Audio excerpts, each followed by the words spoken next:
course, Hiroshima, totally. Certainly. So if you put an amoeba next to vinegar, they're going to act differently than if you put an amoeba next to sugar. And so because they act differently, you know they can discriminate. And then discrimination more recently has the idea that you're treating groups differently. So the punchline essentially is that liberals are not allowed to discriminate. So they can't tell if the light is on or off. Okay. So a light bulb doesn't have much of a chance. That's a really involved punchline, but it's worth sticking around for it. There's kind of a slightly different version. Normally, I'm how many liberals does it take to change a light bulb? And the answer is none. They sit around and wait for government program to develop a fixed light bulb manufacturing industry, and then they ask, why isn't that industry unionized? That's not a very good joke either. That's kind of a long. But I mean, that same thing, if we had used it differently, it would have been politically incorrect. You can, of course, you can diss liberals. That's fine. If I had said, how many light bulbs does it take to change a woman, I would have been a sexist. If I had said, how many light bulbs does it take to change an African American, I would have been a racist. If I said, how many light bulbs does it take to change some from the LGBT community, I would have been a homophobe.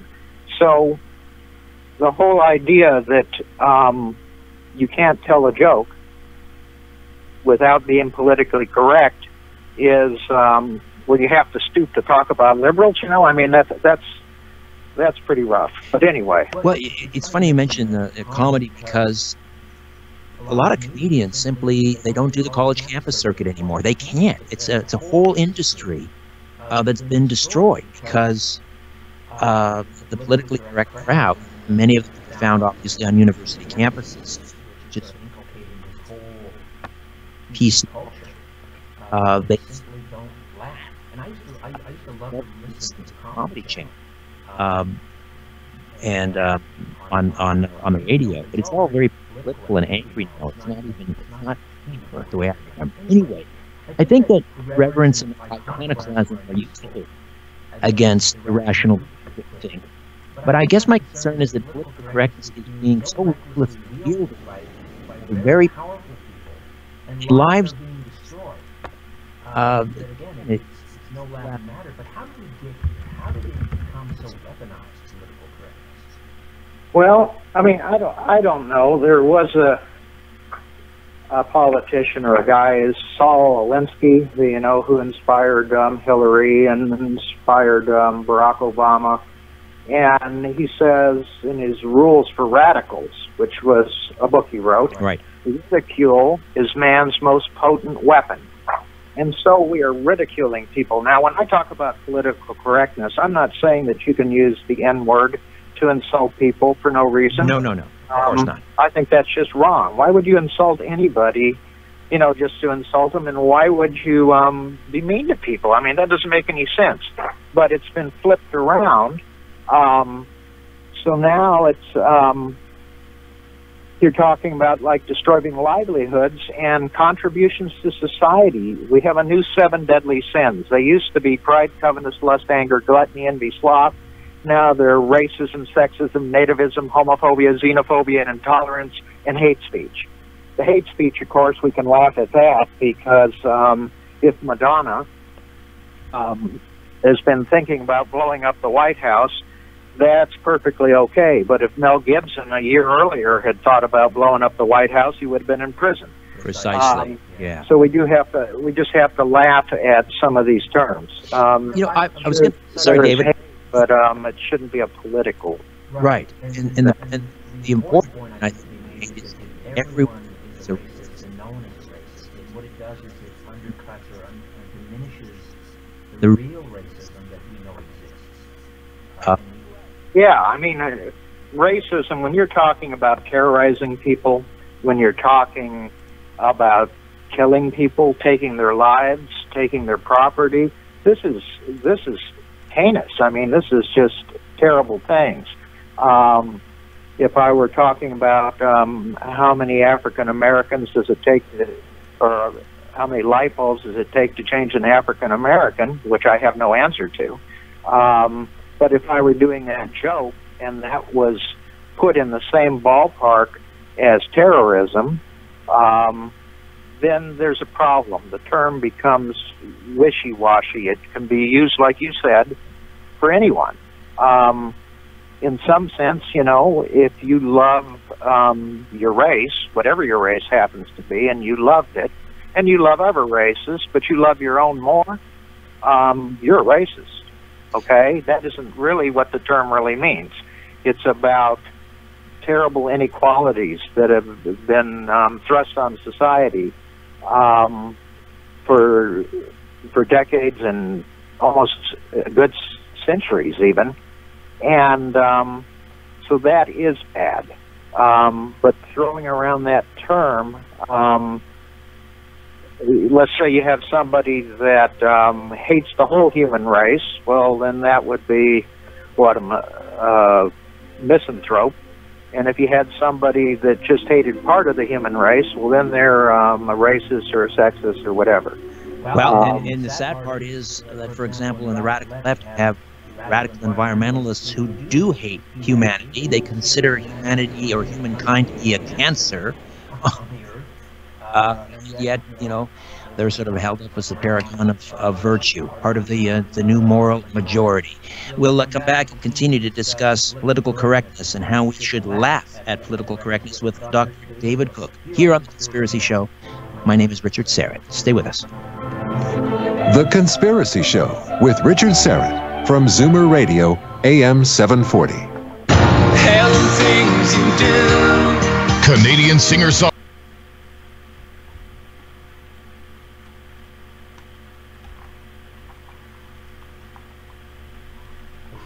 I know it's fixed already. Oh, okay. Just yeah.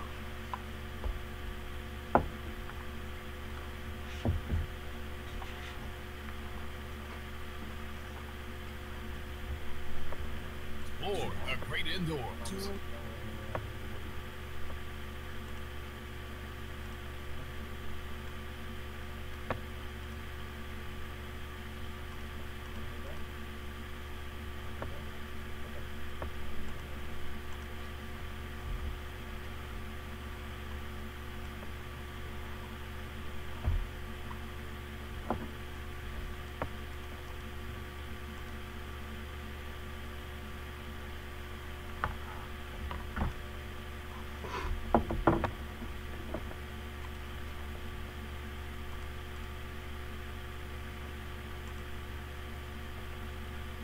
Yeah, well, do you have an app?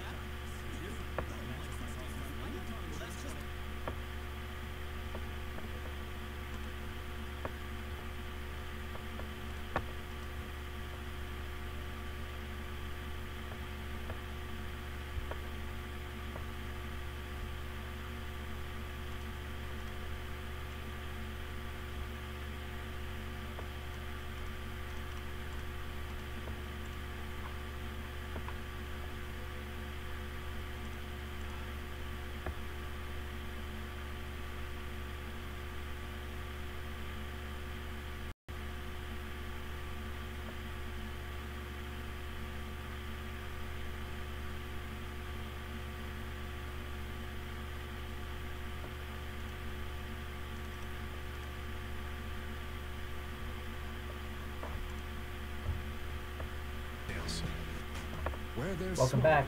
There's the Conspiracy Dr. Show. David Cook is with Richard us, the author of from Laughing at Zoomer Political Radio. Correctness. Just a reminder coming up in the second hour. Rosemary Ellen Guiley, our paranormal researcher, along with documentary filmmaker Paul Tate. And Rosemary is Rosemary Ellen Guiley, our paranormal researcher, along with documentary documentary filmmaker Paul Tate. which is about shadow people and how they terrorize some individuals. Well documented in this film. Shadow And how they terrorize our city. individuals. David, I'm a great admirer of conservative commentator, radio host Dennis Craig. And people will be familiar with Craig David, I'm a great admirer of conservative commentator, radio host Dennis Prager. espouse conservative You'll be thought. familiar with But I Prager think University that Dennis videos makes on a YouTube. vitally important point that in order to prevail in this culture, we have to stop picking fights with liberals because they're not the problem. He draws an important distinction in this between culture. liberals, the classical liberals, which he recounts himself, They're not the problem. and the radical left, the cultural Marxists, the radical progressives, who are really to blame for this whole the radical culture. The cultural Marxists, the radical progressives, who are really to blame for this whole PC culture. What do you think? Your thoughts?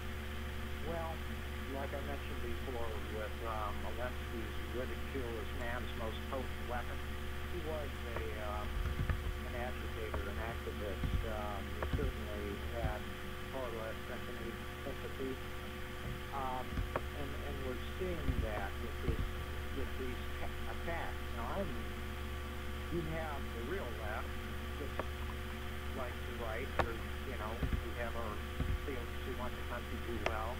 And then you have the illiberal left, who don't want us to say anything. But when you start getting into stopping free speech, and you're saying, don't anybody say anything because you could lose your job if you do, well, you're slipping right towards not only socialism, but communism. You start engineering a society that is no longer afraid to speak up. And it's a problem. There's this confusing of people's political views and who they are, okay? You have, like, George Washington, okay? He was a racist, okay? And right now, George Washington would be taken out. The question would be, sure, that would make George Washington in trouble. He wouldn't have a job anymore. He couldn't be president. But moreover, we might not have a nation because he had special talent. So he had his unuseful attitudes, and he also had all of these gifts which really helped form the nation because he motivated a lot of people. He inspired a lot of people, and as a result, we have a nation. Thomas Jefferson, another racist. Should we just say, well, he had never written the Declaration of Independence? The document was used originally to get Europeans on our side. The idea was, well, we're leaving England, but we have all these very good reasons to leave England. So he voiced those, trying to get Europe on our side, and eventually we get the French on our side, and that was a big help.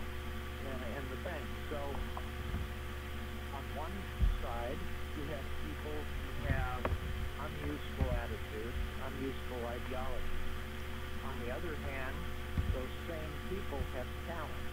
And so what we're seeing when somebody is attacked, it's not only that they're being hurt, it's that the whole society is being hurt because we're losing those talents. And that's what really concerns me. Again, it's not about freedom to use the N-word. Well, who wants to use it anyway? But it's about not taking out our contributors. People, you could take somebody who has spent a lifetime of service, who has done many, many good things and will continue to do good things, and yet, because of political correctness, that person could be taken out. And that is worrisome. That is right. And I think the other lesson there is the folly of judging previous generations by the same yardstick that we now judge ourselves. So God help us in 200 years how we will be judged for eating meat or who knows, vaccines, who knows, it's a very, very dangerous game, and what happens is in the end, let's say that old saying, an eye for an eye, everyone ends up blind, right? What happens is in the end, would say that old saying, an eye for an eye, everyone ends up blind, right? Yeah.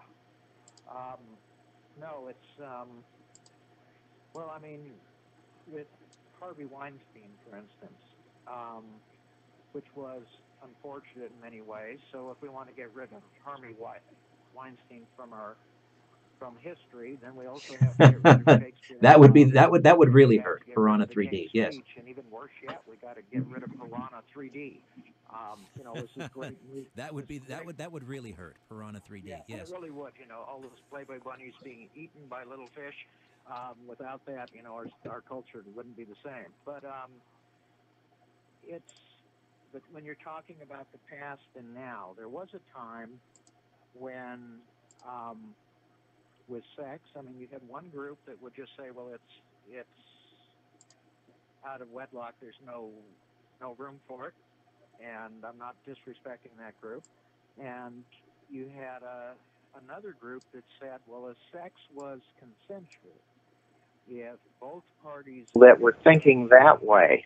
Now, recently, after the Weinstein stuff came out in publishing, there's an author, his name's James Dashner, and he's the author of The Maze Runner, The Scorch Trials, The Death Cure. His books in that series have sold 10 million copies, and the movies based on his books have grossed $900 million. The guy's net worth is $4 million. So he's done well. Well, on January 3rd, there's an article comes out in the School Library Journal, and there are lots of comments afterwards in the article. And one of them was written by Anon #MeToo, so anonymous Me Too, said that he, Dasher, offered to be my mentor using praise and flattery of my writing and promises to use his connections to help elevate my career to the level of his. But it was all bait and switch. When I made it clear that I was not going to give him what he wanted in return, our mentorship relationship ended. Okay, now this is a guy, once upon a time he would have been called a philanderer. He is a married man, but there's no mention that it's adultery that's the problem. The problem is that he was using his fame and power to secure sex, essentially. But he would have been called a philanderer. He might have been called a Casanova, might have been called a Lothario or a Don Juan or a womanizer. But today, the politically correct term is he is a sexual predator, which is sounds pretty bad. Well, right. This is one of the calling cards of what I want to make the distinction between the radical left and classical liberals, because I think you and I, for example, we have a great deal in common with classical liberals. Freedom of speech and the privacy and individual and so forth. The radical left, they want to blur all lines of distinction, and that's a perfect example. There's no line now between an unwanted, let's say, proposition and someone who's obviously sexually assaulted, for example. There's no distinction now, and there should be, obviously. An unwanted advance by someone is easily handled with no thank you or a drink in the face or something like that. But to blur this line of distinction is just dangerous. Yeah, and this guy, I mean, essentially at this point, consensual doesn't count anymore. When you go on a date, you need to bring a notary, and you need to have a disclaimer of conflict of interest so that it says, I'm going to have sex with you, but I don't expect to get anything out of it. Okay? And you also have to have a breath test to make sure that whoever it is isn't intoxicated. So it gets kind of, crowded in the car with the lab tech and the notary and everything. But I guess it probably would have its thing. Now, my thought is, from a laughing standpoint, people do get seduced by fame. They don't act like their normal self. They do things they wouldn't normally do when they're around fame.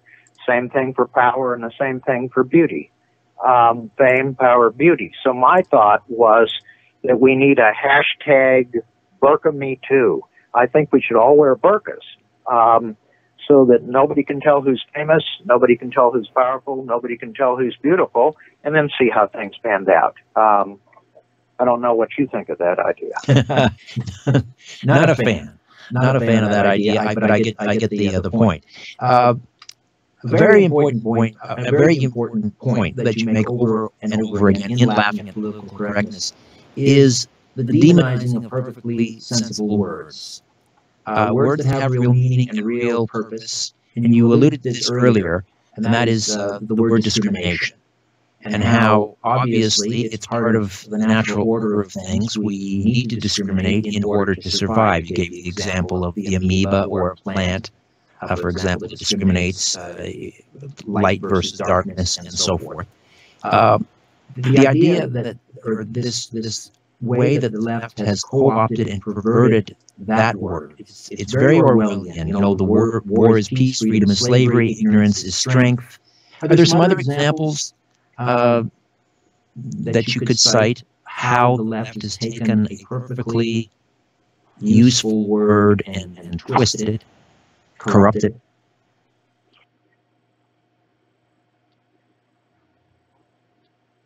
Equality has different meanings, okay? And yet anything that's, you know, if we were truly equal, there would be no need for bra sizes.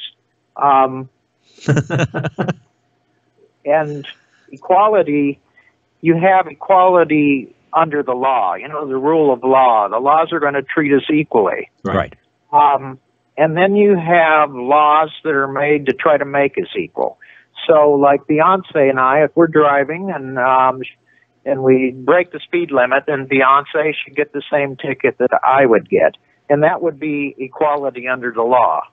On the other hand, if they wanted to tax Beyonce and Jay, they could spend their whole $1 billion on trying to make me equal with Beyonce, and my voice would still not be the same. I could never, voice lessons just wouldn't do it. And if they wanted us to be able to dance the same way, well, then they'd have to cremate us. So equality is one of those words that gets mixed up. It gets thrown around. It sounds great.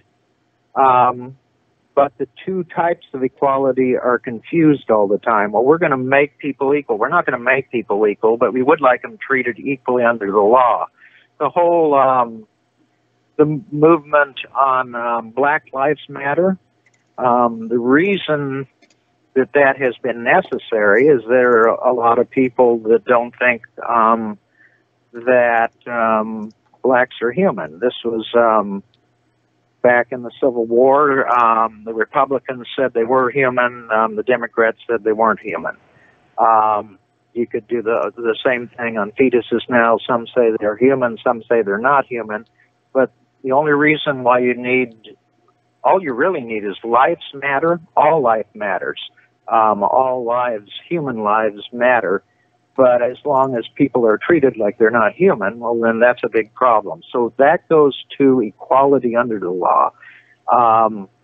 For a long time, blacks weren't protected by the law. They were lynched, their property was destroyed, and the law did nothing. So they feel upset about that. But now by doing the Black Lives Matter, you're taking something that should be about humanity. Humanity matters. We all matter. And you're turning it into a political statement. Well, this is how silly it's gotten. There is a university, a campus, I'm not sure which one it is, on the West Coast, where if you were to say that the only race that matters is the human race, that is now listed as one of the microaggressions on their long list by these self-appointed priests of language. Can you imagine? This is how far, or how far we've come, or how low we've come. You can't even say that color blindness is good, that you treat all people equally, because there are volumes written on white privilege, which would be used to say you are racist if you treat people equally. That if you are colorblind, and you want everybody treated equally. You don't want any mention of race in the laws. You want them equal for everyone. You would be considered a racist. So that's pretty strange. Martin Luther King Jr. Would be rolling in his grave. This is the man that said, you know, we don't want to be judged by the color of our skin, but by the quality of our character.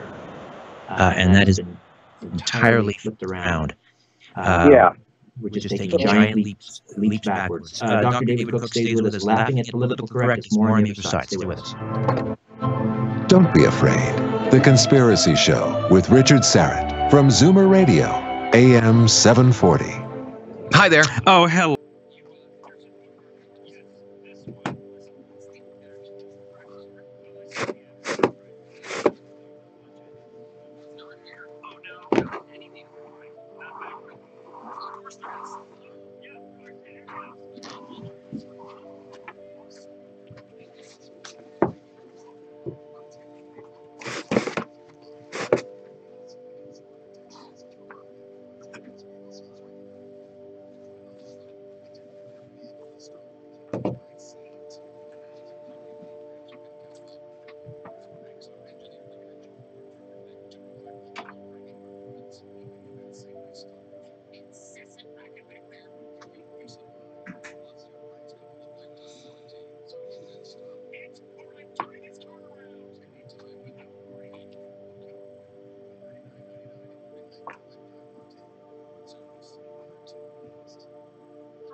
AM 740. Welcome back. Dr. David Cook is with us, laughing at political correctness. How do we get the book, David? Well, the book is available on Amazon, and you can actually look through the table of contents on the book. I mean, there's a chapter in there, but there's also the table of contents, and it's an annotated table of contents. It tells exactly what is in each chapter. So that you're interested in racism, you could turn to that chapter. If you're interested in sexism, homophobia, nativism, whatever your interest is, you can find it in the table of contents, and it tells you a little bit about it, and you can see if you wanted to read that or not. I wanted to get your take on some things that have been in the news. There is this sexuality expert in the UK who says parents, I have to really, try and keep a straight face here. Parents should ask their child's permission before changing their nappies, their diapers, so they can set up a culture of consent. What do you think of that? This is great. Like in my practice, when I see a 3-year-old that runs the whole family, this is not necessarily a good thing. Developmentally, you don't have a whole lot of ideas yet when you're younger, and you certainly don't have any abstract reasoning at all. So when you start talking about, like, the core curriculum, for instance, with this, where they're going to teach people a new way to do math, and the new math is going to teach them the logic behind math. The only thing is, this is done for first graders, and they're going to be 13 before they even have the logic to understand the logic. So developmentally, at different ages, we have things. Now, this whole attack on parents, on putting children ahead of parents is crazy. But essentially what it does is it takes children away from parents and gives them to the government. So just like Hitler did his child thing, and other groups have, where Plato, you know, he wanted to take the kids away from the parents. So this idea of empowering children over their parents as opposed to empowering parents over their children is just a way to put the government in charge of everything. The idea is, who do you want to raise your children? Do you want to raise them? Or would you like President Trump to raise them? Or would you like Hillary Clinton to raise your children? Who do you think would do the best job on raising your children? Well, I kind of look at it like I would prefer that parents had the choice to raise their children or not, and not the government. And I see like homeschoolers, and they raise their kids in one way, and the kids come in, and if they touch my equipment, the typical homeschool parent would say, well, that's not your property. Do you want to pay for that if you break it? And a psychology-oriented family would say, well, he's exploring. He needs to learn. Well, it is true that he is exploring, and it is true that that's how children learn, is they see with their hands. Yeah, but not on my time. They don't learn on my time.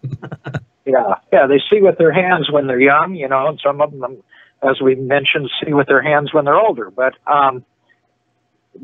they can't do that anymore. But anyway, this is ridiculous stuff. But the thing is, it's done under the name of science. The person who made it was probably a behavioral or whatever.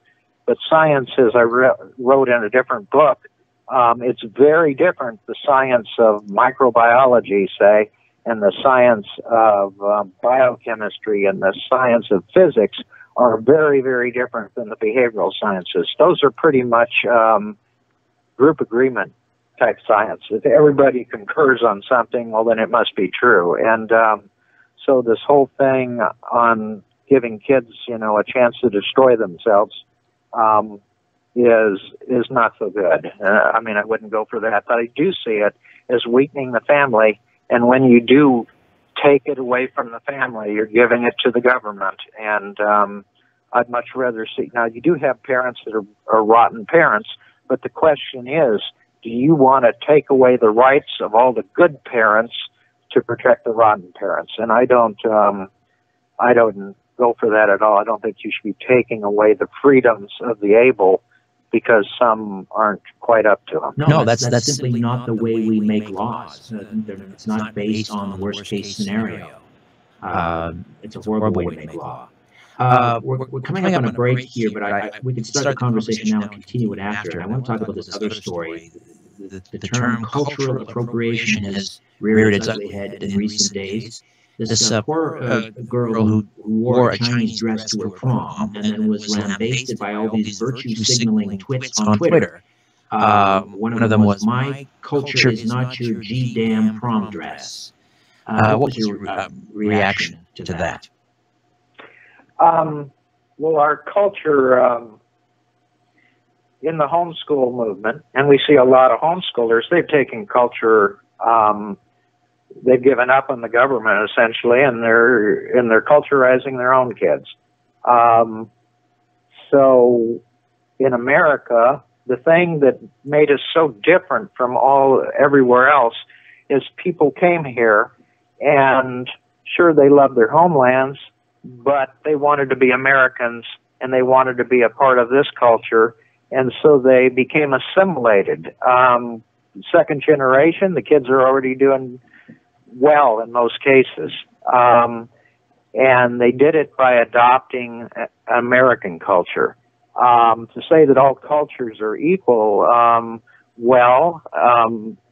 the American culture has been pretty darn good. I mean, you don't have a lot of examples of 200 years of freedom, which is, of course, slipping away, but you don't have that often.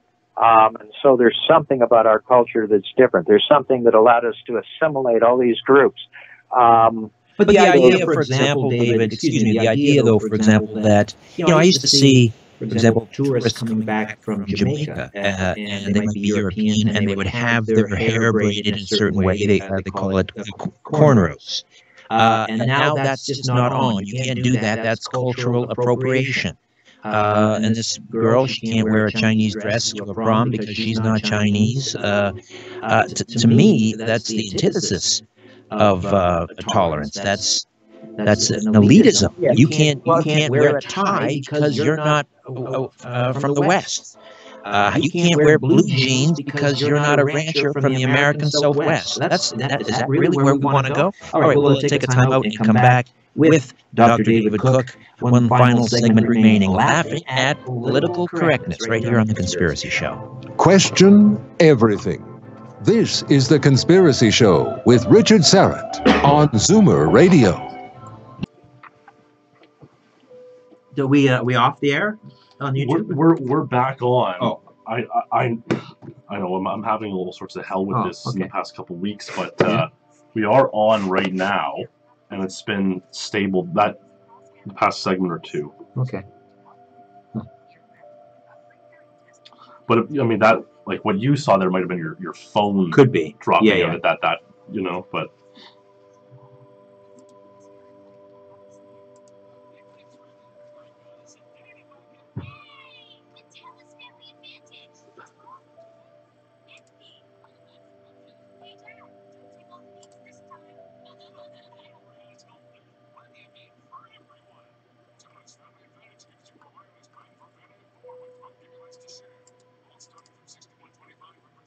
Yeah, it's not loading on mine.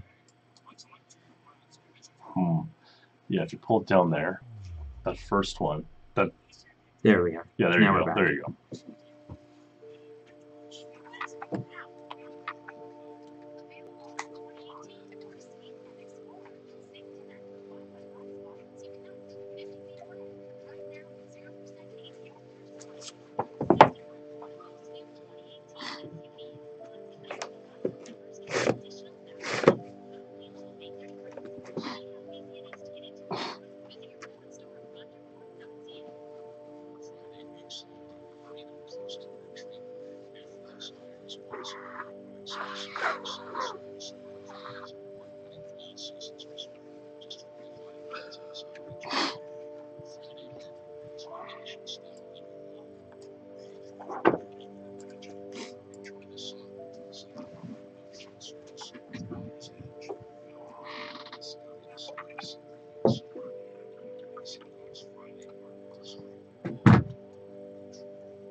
With Richard Serrett from Zoomer Radio, AM 740.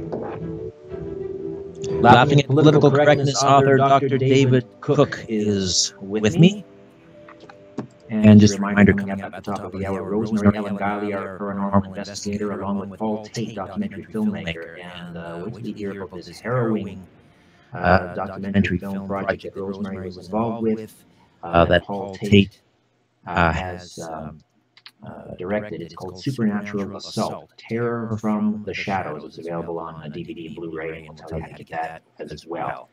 All right, so we were talking about cultural appropriation before the break, David, and this is a topic that really gets my wife exercised because she is of Greek heritage. She loves her Greek culture. And so whenever she hears people whinging and complaining about cultural appropriation, she says, well, you know, does that mean that I should demand people stop using words like zoology and, well, heck, even xenophobia is a Greek word. So xenophobia, if you use xenophobia, if you say someone's being xenophobic, you're appropriating Greek culture. Right. Yeah. If you have somebody do anything that's given to us by the Europeans, if you want to say Hiroshima or you want to say Plato, you are appropriating culture. And it's, I mean, in America, we've gotten into this putting heritage before country. You know, you're an Asian American, you're an African American, where it's kind of like the heritage comes first and then country comes second. And this isn't really what we need. One of my favorite actresses, and I really forget her name at the moment. But she's in Guardians of the Galaxy, where she's green in Guardians of the Galaxy. She was blue in Avatar. Right. She's black in Star Trek. She calls herself an American when you look at her biomaterial. I like that, and I think we should. But I mean, sure, we do borrow from all sorts of cultures. You know, Italians can eat pizza. They can take it home, and they can use it in Italy, even though they probably never heard of pizza in their lives in Italy before it came from America. So, right. The who owns what when it comes to thought, it's really tricky. And if you just look at the English language, it is just, you've got every imaginable place that English has come from. So you can't even use the English language without appropriating everybody's culture. So, I mean, it's ridiculous. But anyway. Well, this is the problem when you take the arguments from those on the radical left and you sort of distill it down to, I guess, its essence. What you end up with is something that looks a lot like a Monty Python sketch. Exactly. No, it's crazy. It's kind of like if a white underestimates blacks, that would be racism, and if a black underestimated whites, that would be justice. Men, if they undervalue women, that's sexism. And if women undervalue men, that's liberation. Exactly. If you have undocumented abuse of immigrants, becomes criminal, but criminal abuse of immigration becomes undocumented. The words they lose all meaning. They're meaningless terms. When I said I was upset about, you know, the racism, sexism, nativism, these terms, they're just very questionable. Of course, on the nativism thing, you know, when you start talking about the New World Order and kind of like trying to destroy all the boundaries, all of the borders, right. So we can all be ruled by one big group who could really screw up. Nativism is interesting because in America, I mean, when I was writing the book and looking at the statistics, the average prostitute makes about $290,000, and the average lawyer makes about $130,000. And that's largely because of nativism. If you look at the laws when they were passed, they all excluded prostitutes. You cannot bring prostitutes to America. You're in trouble if you do. If instead they'd allow prostitutes to come in and banned lawyers, then lawyers would be making enough that they didn't have to moonlight as politicians. And life would be a lot better. But Indeed. Is that what is at the root of this? Is ultimately, I mean, the purveyors of political correctness merely they may not understand the machinations sort of higher up the agenda, but is the agenda, as at least as I see it, the destruction of the nation state and also the destruction of Western civilization? Well, certainly the destruction of the nation state but if you look at all of it, it's all going equality, but they're not really after equality. That's just the carrot. The stick is an elite will rule. And if we can take everybody else out, if we can take entire parties out, if we can take anybody out that thinks different than the new elite, then that essentially is political correctness. It's a scary thing, and yet it starts out well enough. Like the N-word, for instance, there's not a lot of use for it. So that would make sense. We don't need that word. Mark Twain, of course, he used it 200 and some times in Huckleberry Finn, and so that's now been Boulderized, or Samuel Boulder was the guy that took all the nasty words out of Shakespeare. Right. And so somebody else took out the N word out of Mark Twain, because people were upset by it, and so they wouldn't read Twain. I recently I spoke at a group. I gave 13 hours of lecture on a rather intricate area about eye care. Doesn't matter what it is. When I was done, one of my evaluation, out of 13 hours, the person got disappointing that the course is taught by a sexist. And what had happened, I was pretty busy teaching the course, and I was working with a lot of people, and I work with some female doctors that are about 30, 35 years younger than I am, and I called them girls. So that was... How dare you? Yeah. If a 40-year-old said that about somebody 35 years younger than them, that would have been okay, but I mean, I kind of lose it. But anyway, so that is too bad, because to take 13 hours of lecture and reduce it to one political thought, that is just destroying what we can be. And this is one of the sad parts, is again, it comes back to equality and what they mean, the left, radical, not classical liberals. I think it's important to keep hammering that point. We're not fighting classical liberals. They're our brothers and sisters. Can I still say that? You're talking about a group that thinks that the best way to help people is through their viewpoint as opposed to a conservative viewpoint, and that's just fine. Right, right. But so the radical left is destroying the distinction between everything, including borders, but also between gender. And one of the joys in life is celebrating the differences of men and women, and boys and girls. This is all leading to, I think, ultimately this sort of a dystopian Maoist China. I think that's their template. Well, that's a good example of equality. Like Orwell said, some pigs are more equal than others. And so you do have a small elite, and you do have abolition of free thought. And with political correctness, we are getting, when you have people, see, we have been very competitive. We have free thought. We can think what we want. We can create what we want. And we have, our geniuses have created all sorts of things. In China, they have much more control of things, but on the other hand, their geniuses don't have free thought. And so that put them back, way far back, because people couldn't think freely.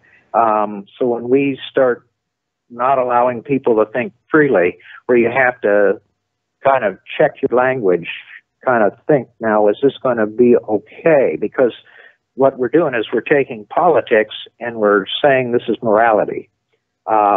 So if you're immoral, then that's a real bad thing. So you don't really want to be immoral, but this isn't morality. This is straight politics. This is a revolution. This is trying to change the whole power structure. Now, I'm not saying that that's bad, changing the power structure, but I'm saying that's what it is. They want to change the power structure, and that's politics. So don't pass it off as morality. And what people need to do is kind of look at it for what it is and laugh at it and say, yeah, good try, folks. You're selling politics here. You're not selling morality. And I can think in a different way, and I'm still okay. And it's okay that you think in that way. It just shows you're a moron, Well, it is a revolution, and it is, at least at the moment, it's relatively nonviolent. My concern is this constant attempt to dehumanize someone for their politics, criminalize a differing viewpoint. It's not going to end well, and I know it's a cliche, but it is a slope. But we could easily fall into a violent revolution, not a revolution or civil war versus South. I mean, this will fracture households. This will be an unimaginable horror show. Yeah, it sure could be. But it's kind of like we got to keep freedom of speech kind of first. Freedom of speech is what makes the other freedoms possible. When you look at the civil rights movement, there wouldn't have been one if we didn't have freedom of speech. And when you look at the whole gay movement, there wouldn't be one without freedom of speech. So freedom of speech is kind of senior. So whenever anybody is telling us that we can't speak what's on our minds, that's taking away what's most important. Right. And that's what, as a nation, has made us what we are. We have all of these things. Many of them are protected by our Bill of Rights.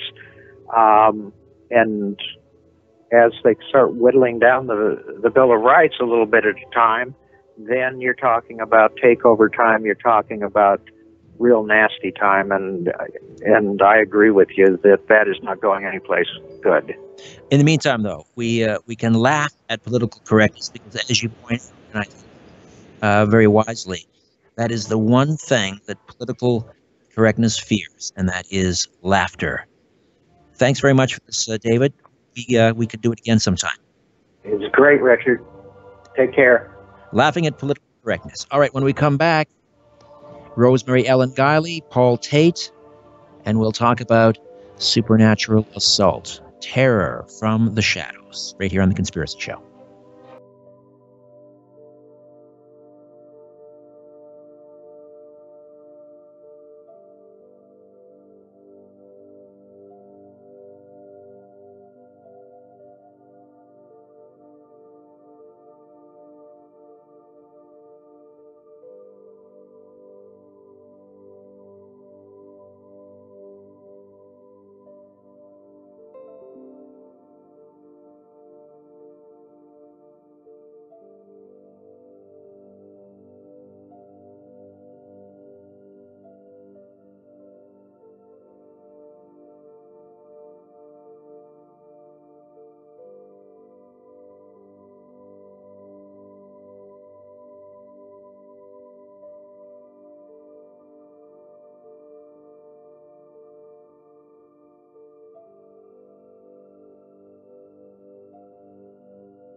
Hey, thanks for inviting me into your home. Long-haul truck, RV, camper, taxi, your parents' well-appointed rec room, your loft, that greasy spoon just off the interstate in your cabin in the woods. A big howdo to all of you listening in on our flagship station, Zoomer Radio, AM 740 and 96.7 FM.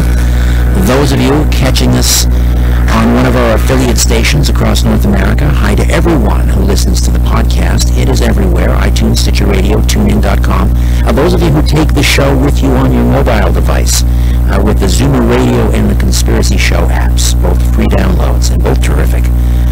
Those of you catching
the sinister agenda of the Djinn and examines the link between this ancient supernatural race and the shadow people phenomena.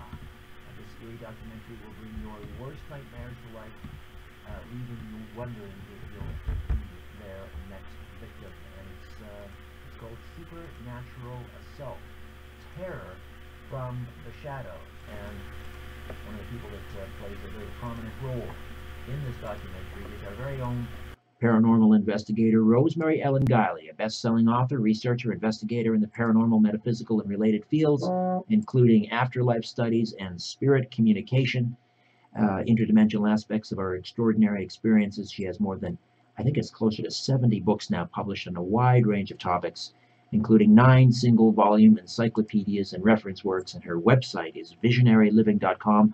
Rosemary Ellen Guiley, welcome back. How are you?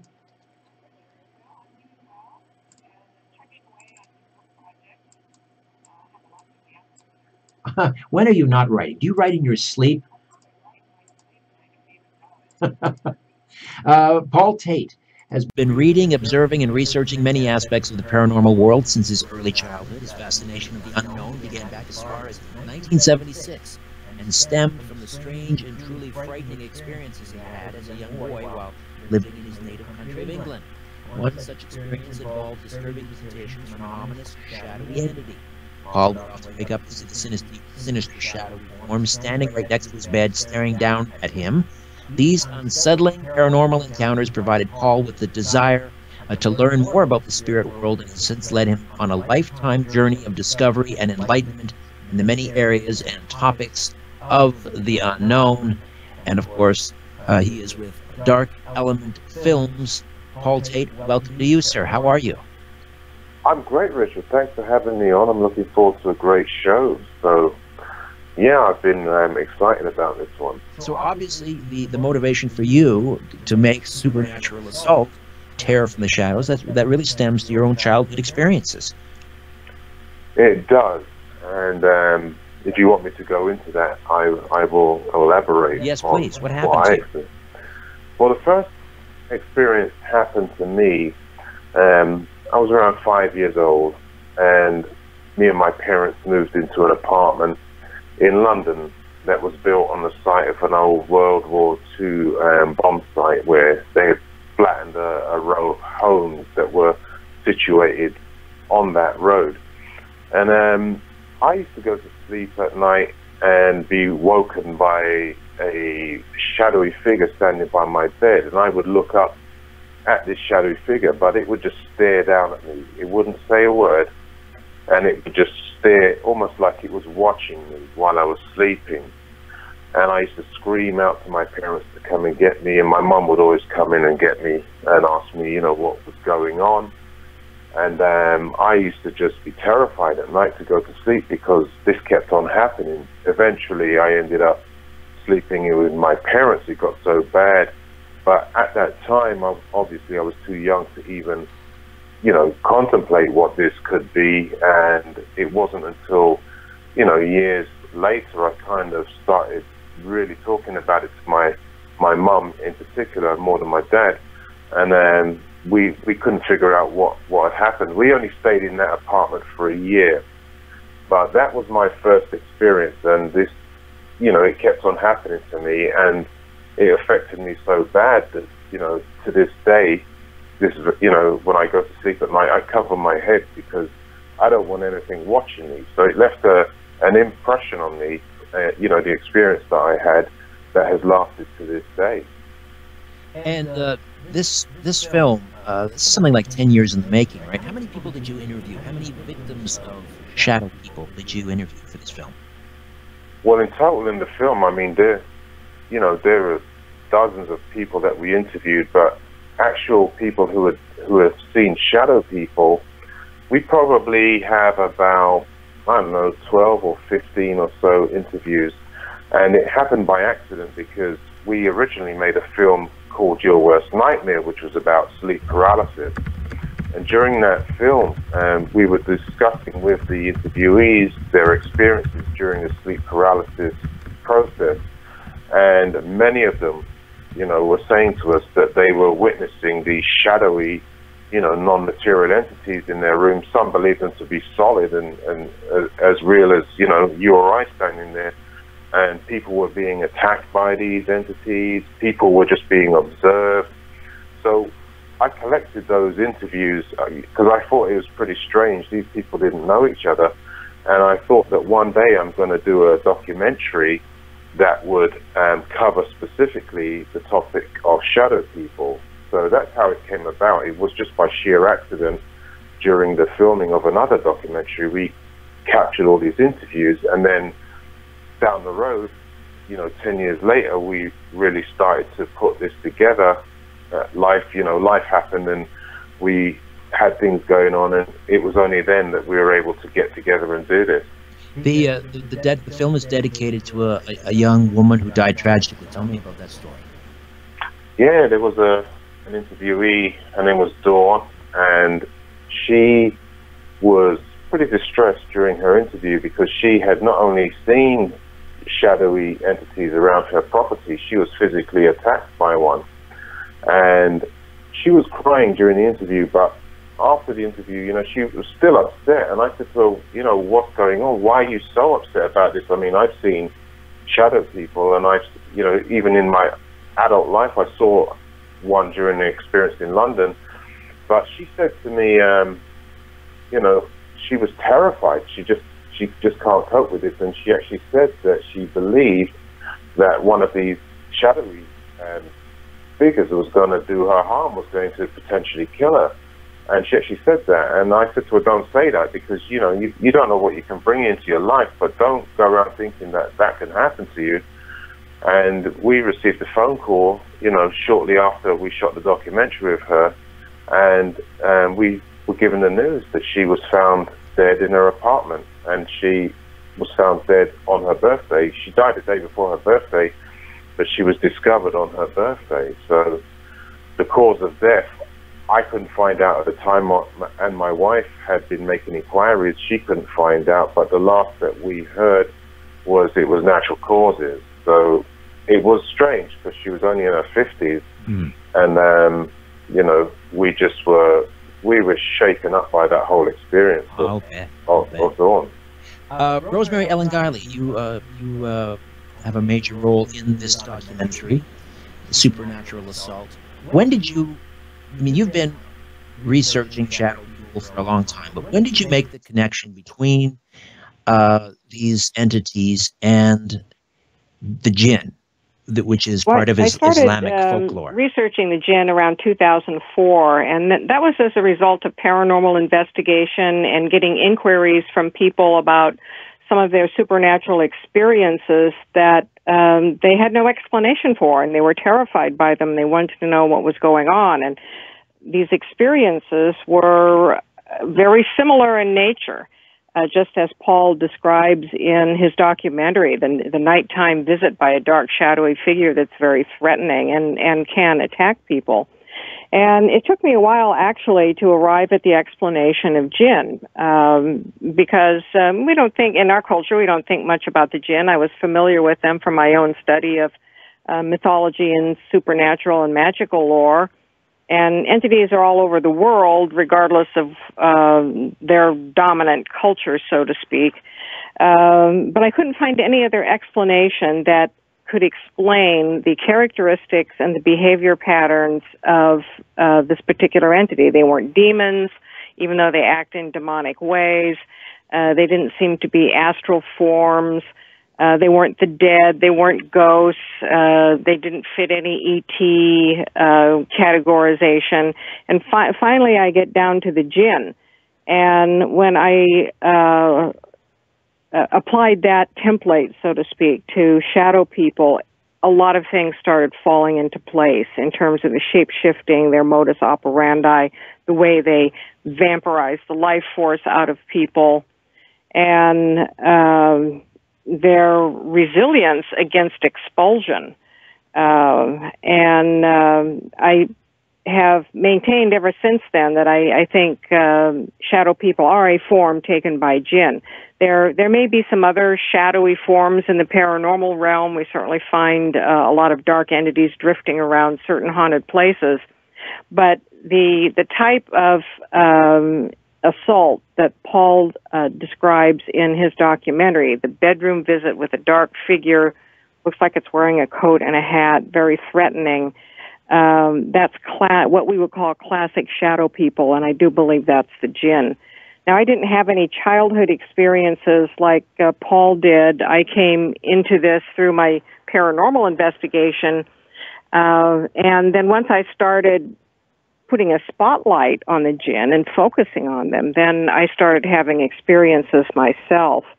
And they can cause people trouble from just kind of annoying, exasperating sort of interference in your life and your work to out-and-out physical, psychological, emotional trauma. And in lore, it is said that the Djinn are capable of killing people, and that may very well have happened to one of Paul's interviewees.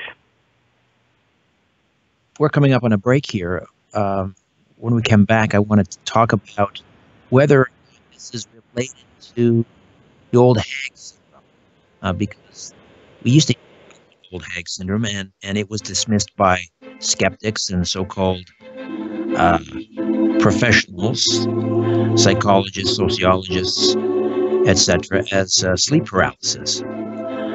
So we'll find out whether they're related, and then we'll delve further into this remarkable and horrifying documentary, Supernatural Assault, Terror from the Shadows, now available on DVD and Blu-ray. We'll tell you how to get a copy.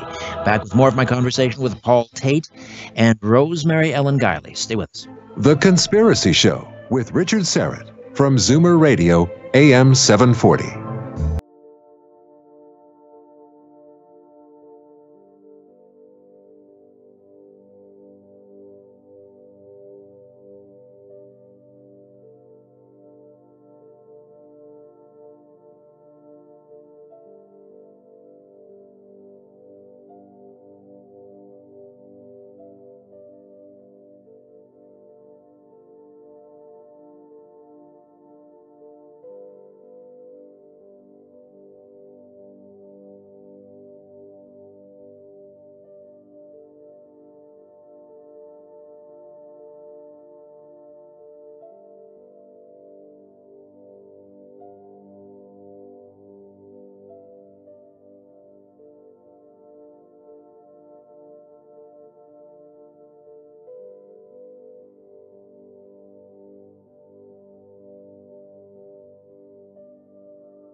Conspiracy Show with Richard Serrett from Zoomer Radio.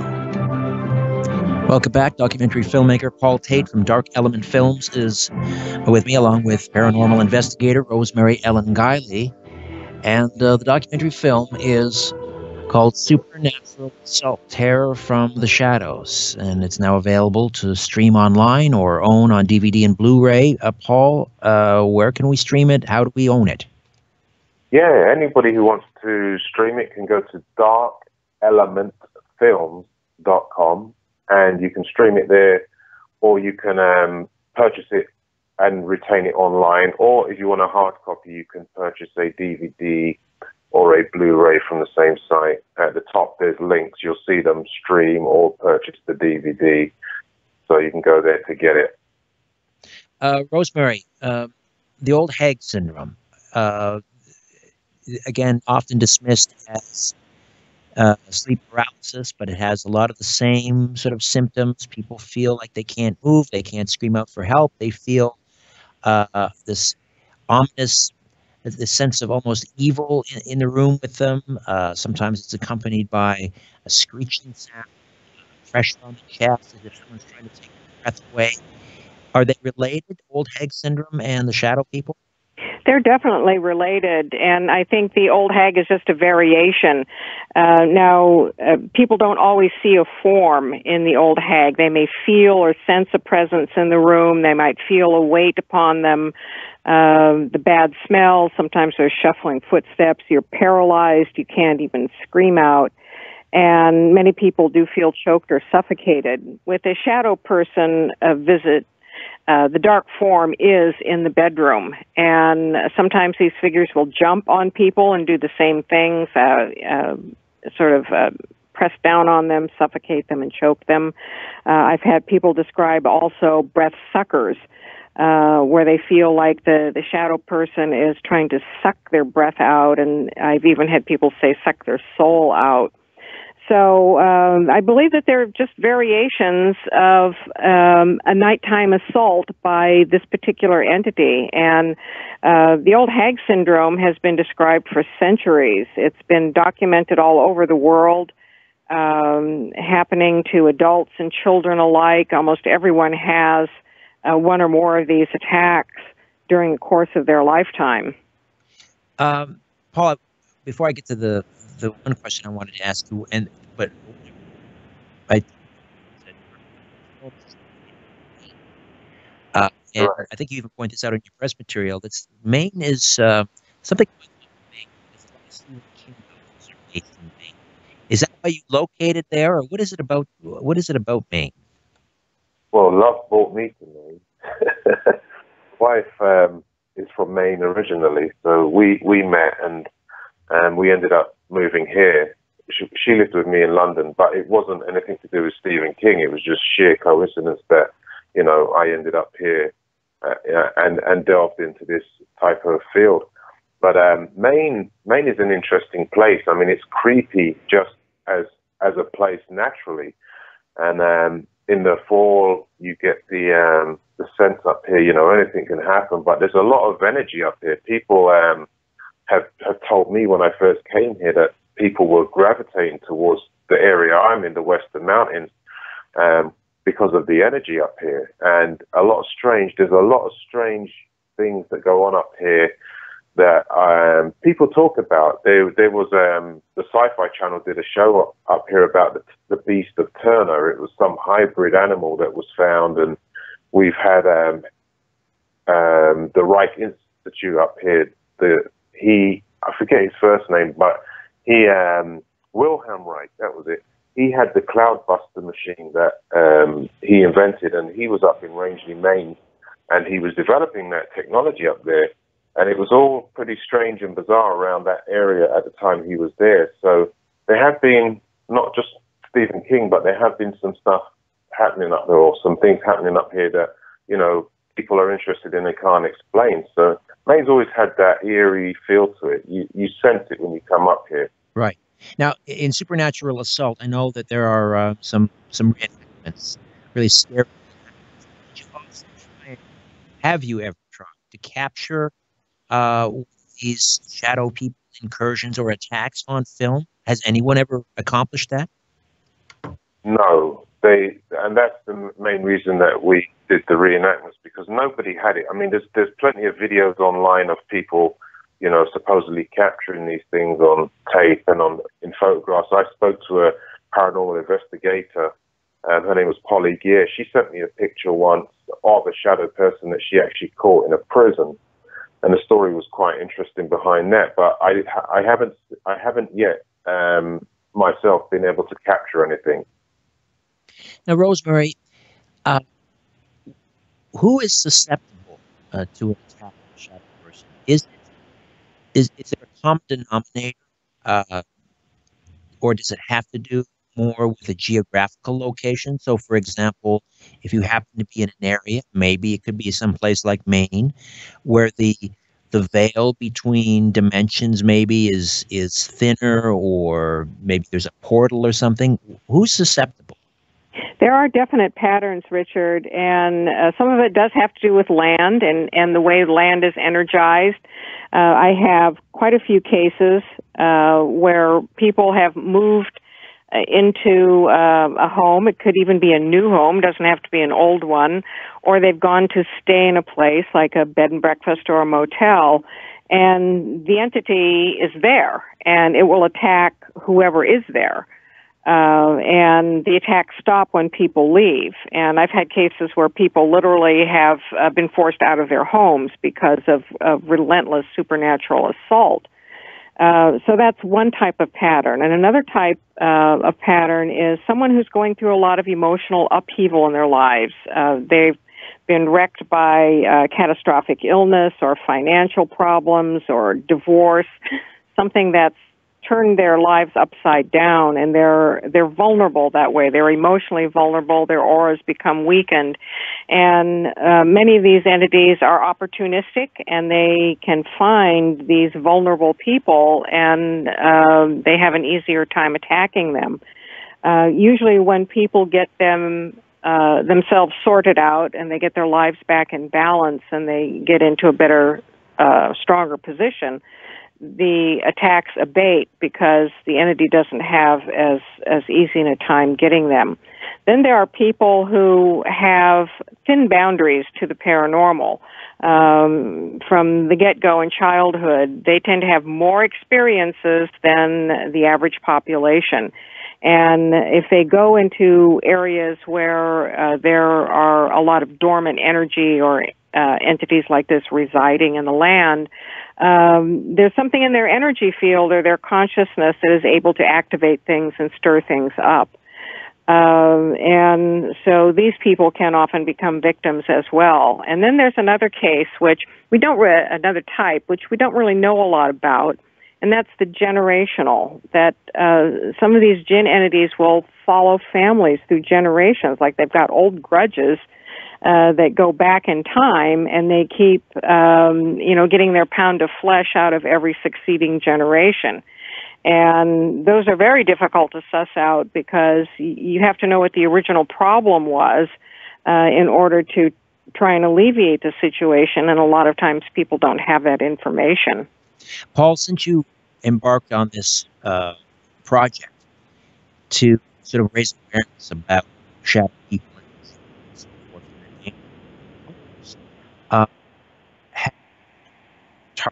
much in the same way, for example, as Rosemary. She didn't have experience as a child, but once she started to research it, then they started to bother her. Did your experiences with shadow people resume, intensify because we're working on this project? Well, I haven't actually seen anything. I mean, I've seen twice things in my life. Once when I was a child, the story I explained at the beginning, and then I saw a shadow person with another person when I was 18 years old in the Chislehurst Caves in England. And while making this documentary, although a lot of strange things have happened, I haven't seen anything materialize, but I have had some weird stuff happening. And when I say, I haven't seen anything materialize, I have seen things out the corner of my eye. So when I'm here editing in the studio and it's late at night, I have seen like black flashes go past my French doors, and it's like, I don't know whether it's just tired eyes or whether it's just my imagination playing tricks on me late at night, but I did keep seeing black flashes, but I haven't had anything too untoward happen while I made this documentary to me. So we had the woman that passed away tragically. Aside from her, some of the more, you would say, are the more compelling, horrifying testimonials or eyewitness testimony that you received from people in this documentary. Share some of those with us, if you could. Well, there was Dawn's case. In Dawn's case, she had three parts in the film, three separate incidents that we portrayed in the film. The first was to do with her daughter and her daughter's boyfriend. That's where it all began. And they were coming home one night, driving down one of the dark back roads in Maine in a pickup truck, and they were followed home by this. It was a shadow that they said was flying, and it was almost like, if your audience has heard of the Mothman, it was that type of a entity, and it was a shadowy form. It was almost like a giant bat. So she described that, and that was quite terrifying, the experience her daughter had. another girl in the film, Heather, she had seen shadowy figures come into her room at night and terrified her to the point she had a breakdown on the film just by someone saying the wrong word. It was actually me that said it, and the level of fear in these people, because of the experiences, is off the scale. I mean, they're just living terrified that these things may come back and, revisit them and haunt them or attack them again. And one other girl in the film, she was sexually assaulted by one. She's quite graphic about the experience, but she claims that one of these shadowy entities used to visit her at night, and it would crawl up on top of her. She was paralyzed. She couldn't move. And the entity would do what it did, and when it was finished with her, it would leave, and she was helpless. She couldn't fight it off. She couldn't stop it. And that traumatized her, She just didn't want to go to sleep because she was fearful that this thing would come. Rosemary, the origin of the Djinn, you mentioned from the Islamic culture. Yes, they are. There's quite a bit of material about them in the Quran. The creation story that's presented is that in the beginning there were angels and jinn and no people. And the jinn had access to the heavenly realms, and they could eavesdrop on the angels, and they had dominion over the earth. And when God decided to create human beings were given dominion over the earth, and the jinn were pushed out. And the story is told that they were quite upset about it. In fact, when God ordered the angels to bow down before Adam, the angels complied, but the jinn did not, claiming human beings were inferior to them. They weren't going to bow to anything inferior. And even though the jinn were banished to another realm, which we could describe in modern terms as a parallel universe to Earth, because they are tied to Earth, they were given until Judgment Day to prove their case against human beings. And so there are a lot of similarities between jinn and demons in terms of their behavior. There are evil jinn, there are good jinn. In Christian lore, demons are all bad. Except in magical texts where you can summon up, demons to help you, but they're still a tricky, kind of undesirable lot. And the jinn are much more like human beings, the good, the bad, and the ugly. And there are enlightened, benevolent jinn, and the ones that seem to deal with us the most are the hostile ones who may be resentful for the fact that they lost their dominion over the planet. And there are some other creation stories as well that the jinn actually predate Islam. They're in the very old oral folklore from the Middle East, and there are other stories told about how they lost their dominion over the earth. But they're shapeshifters, and they're very intelligent. Some of them seem to have a deliberate intent to pester people and cause them problems, even terrorize them. And I think some are just opportunistic. They play with us like a cat and a mouse. And you don't have to have materializations to have problems from them. When you start encountering the jinn, things can start going wrong in your life. That's what I was going to ask you. Bad luck, bad health, your relationships start to get fractured. One of the things that's plagued me a lot is in my work where my communications with people get disrupted, telephone, fax, messages, computer files go missing or get corrupted. My husband and I have had, car accidents after I've been involved in significant jinn cases. And that's the way that they start upsetting your life, and they don't even have to show themselves. They just have to be ticked off at you. That's interesting. So you don't have to necessarily see them. They may be working behind the scenes and affecting your life. You're not even aware. We'll time out, come back, continue on discussing Supernatural Assault, a Dark Element Films release. Rosemary Ellen Guile is in the documentary, and the documentary filmmaker Paul Tate paranormal researcher as well, is here on The Conspiracy Show. Back with more. Stay with us.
North America, The Conspiracy Show with Richard Serrett from Zoomer Radio, AM 740.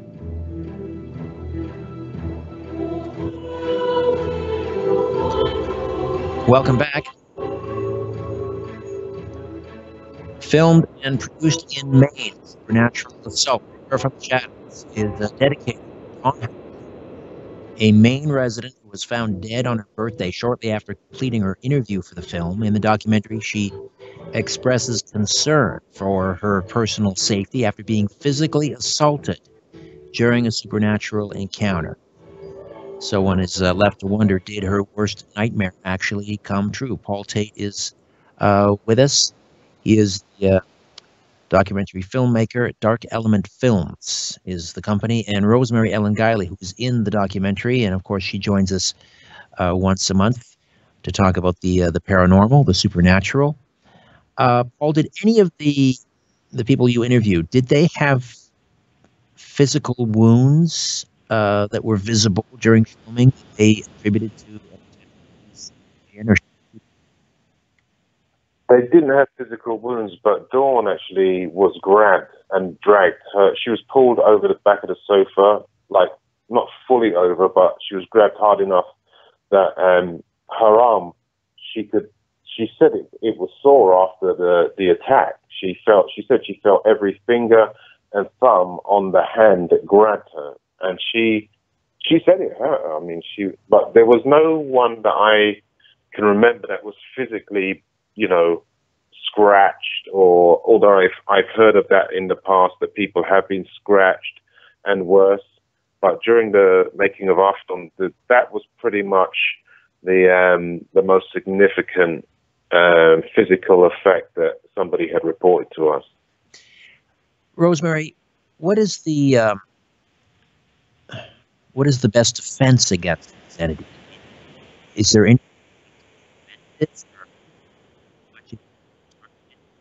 You're just pretty well resigned to have to put up with this nonsense. A lot of it just depends on the circumstances as to why you've attracted their attention. And that's one of the key things. It seems that you have to attract their attention in some way. And for some people, it's like moving onto the wrong piece of property. And those are the hardest cases to deal with, because the entity is literally a resident of the land, and it's energized by the land.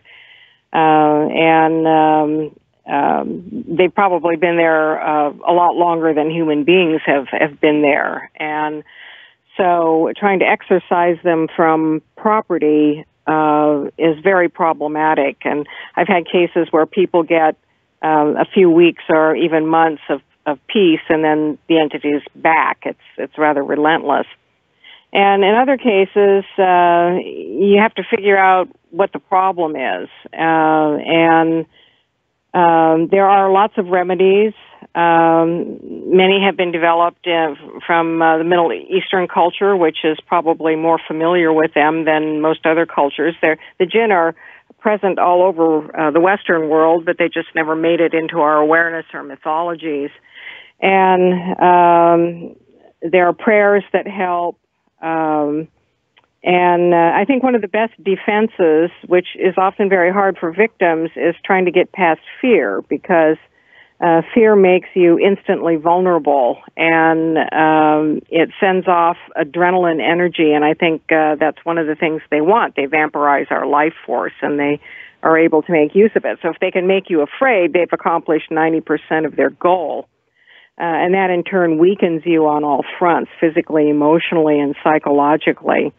I've had some people just get angry and sort of declare their boundaries, like sort of a get out and don't ever come back and leave me alone. And they will often invoke meaningful prayers for them that they feel have power to them. Doesn't matter what religion, as long as you're connected to the force of those prayers. And those have been effective.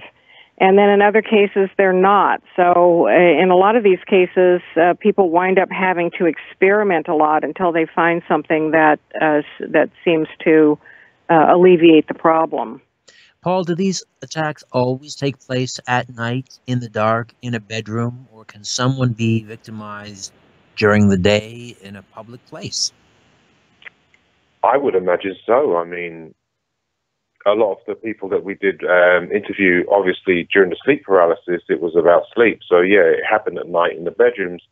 But shadow people have been seen in other circumstances. Like I said, I saw one myself when I was 18 with somebody else at the same time, a person that I didn't know, in a set of caves in England, in the Chislehurst Caves. So that wasn't a bedroom, but it was dark down there. But we had that experience outside of a home. It was in a strange environment, you know, under the ground.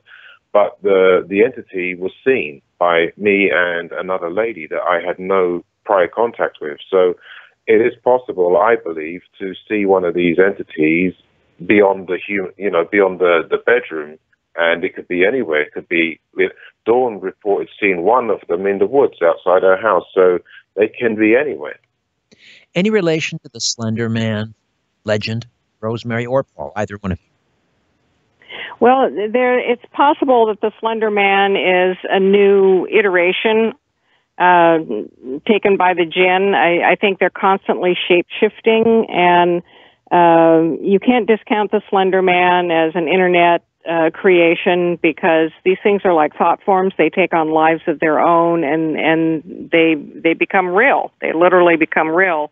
And human beings project their consciousness into this and help make them real as well. But I do believe that the Djinn, throughout history, in their study of human beings, they know what frightens us, and they use our fears to shapeshift into forms that activate those fears. And there's been a lot of speculation that even some of the beings that we call ETs could be Djinn as well, and not necessarily beings from other worlds. Well, that's interesting. And Rosemary, you and I have talked about this before. This idea that the Djinn are in fact the common for a lot of the paranormal or supernatural phenomena that we fear the most: alien abductions, hauntings, demonic possession, the old hag. It could all be emanating from one source, correct?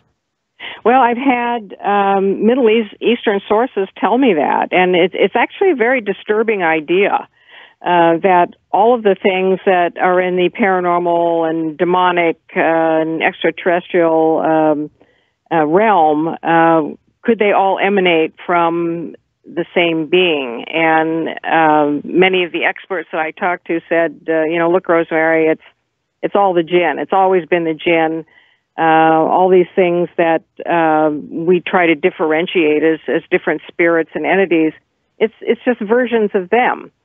And when you contemplate that idea, that presents a very disturbing picture of creation. But you're getting back to the Quran then, where there were angels and Jinn in the beginning, and then people came along. All right, we will take another time out, come back, and discuss further. Supernatural Solitaire Shadows. Available now, stream online, or own on DVD and Blu-ray. And that's through darkelementfilms.com. Darkelementfilms.com. You can watch the documentary right there, stream it right there. It's scary and some remarkable reenactments as well. You don't want to be alone when you watch this, folks. The Conspiracy Show. My name is Richard Serrett. Back in a moment. Question everything. This is The Conspiracy.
From Zoomer Radio, AM 740.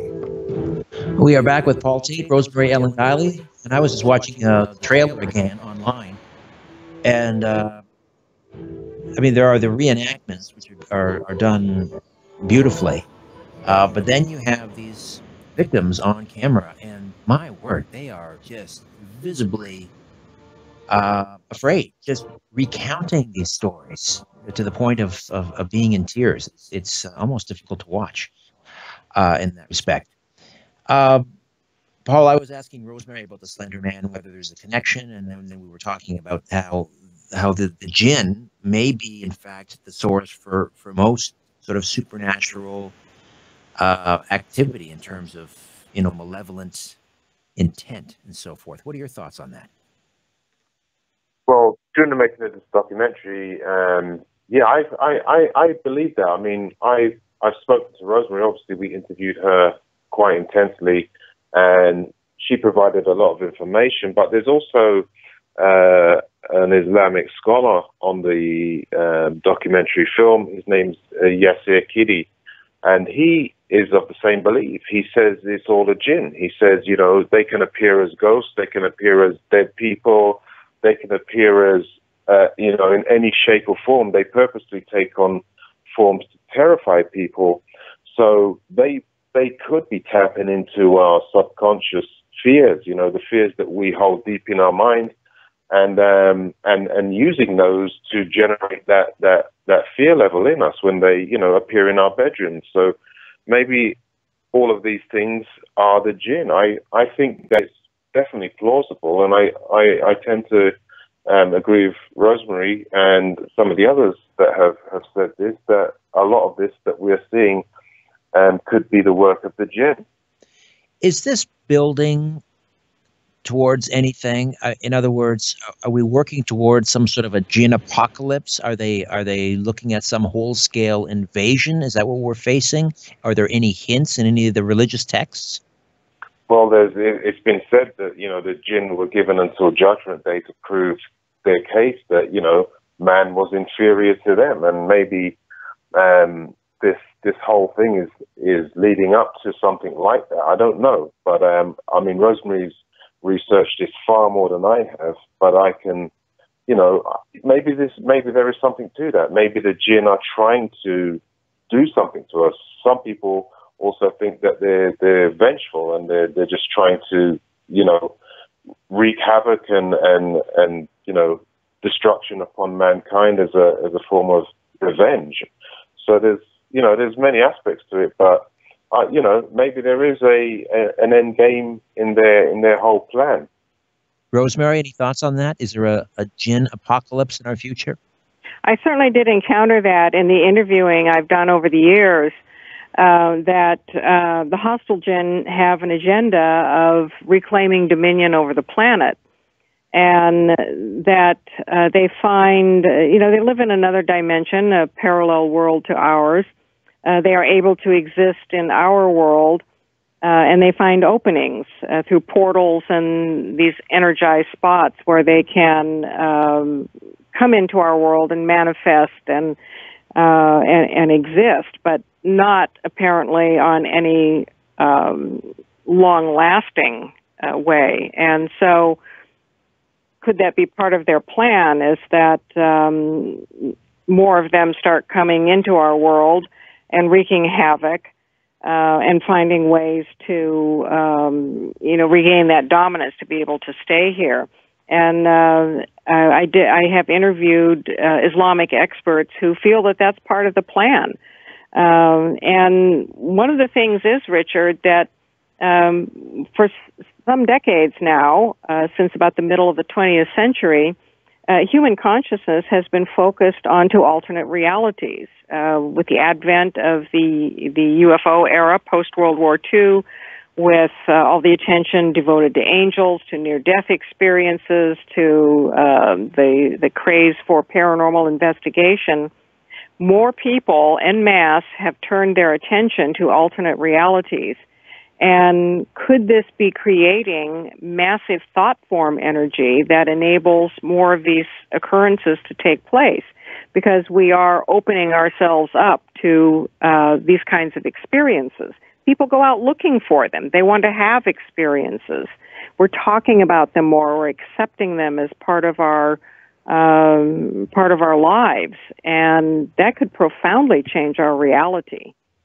To either one of you, why do they assume this form of shadow people? Because the depiction of the jinn are more frightening when they're not cast in shadow, when you actually see them as they, I suppose, truly are. Do you know what I'm saying? Why that would be more frightening to me.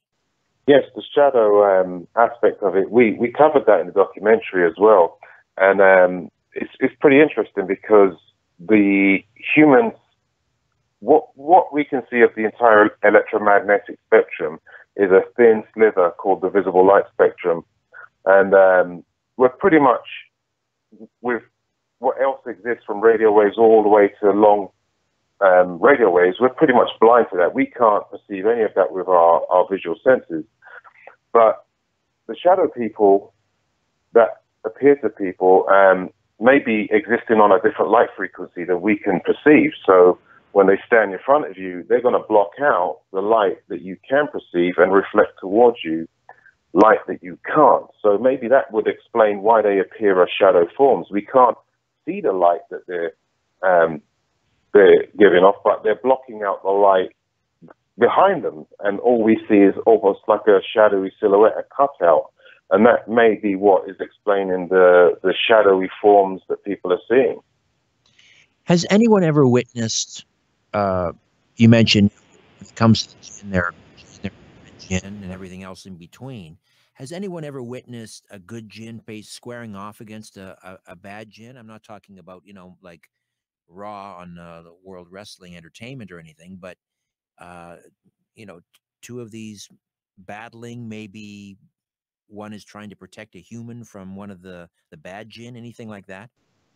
Well, I have heard of cases, and from people I've interviewed, that the Djinn supposedly have their own laws in society, like we do, and some of those there are prohibitions against interfering with human beings, but they do anyway. And when you think about it, human beings break laws all the time too.